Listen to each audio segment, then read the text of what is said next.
Hey everyone, Joe Cuccurullo here, running for Holly Springs Town Council this November. I want to take a moment to address the conversation that took place online today in response to one of my opponent's policy positions. And I think it's important that we have a conversation about some of the inconsistencies that exist within that conversation and some of the inconsistencies that many residents pointed out online. And so some of the major issues that were discussed were affordable housing, traffic, preservation of land, future land use, making Holly Springs an affordable place to live.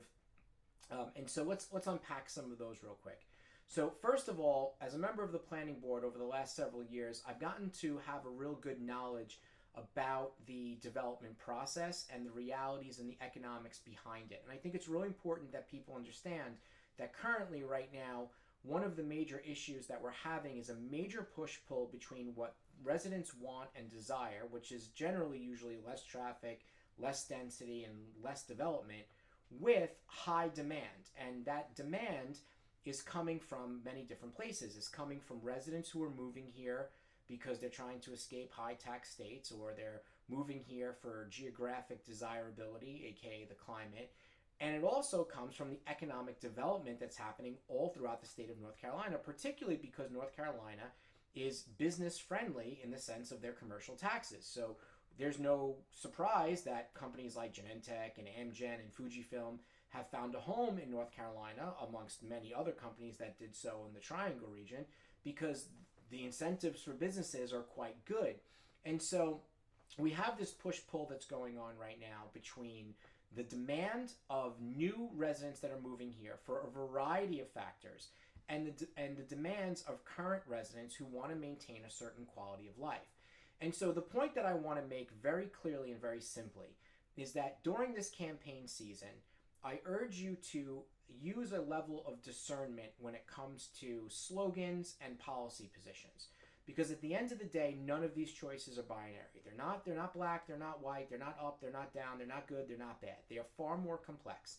And that is why when you go back and look at my Facebook posts from my early parts of my campaign, I talk about balance. Balance is the key for Holly Springs moving forward. We have to balance all of the interests that have interests in this area. And they are many. They are our current residents. They are residents that are moving here. They are companies that are bringing those residents with them because they have already commitments to the economic development of this town and the surrounding area.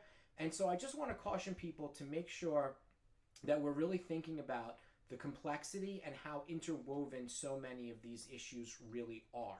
And when it comes down to development, traffic is something that is on everyone's mind. I hear it all the time. And if I talk to people that are 26-year residents, they tell me how much they hate sometimes how things have changed. Well, conversely, at the same time, I'll talk to someone who's a 26-year resident who will say, you know, I love it because I used to not have all the restaurants and all the shops and all the options that we do now. And so when it comes to that issue, there's a lot of disagreement amongst the residents. I can tell you that right away.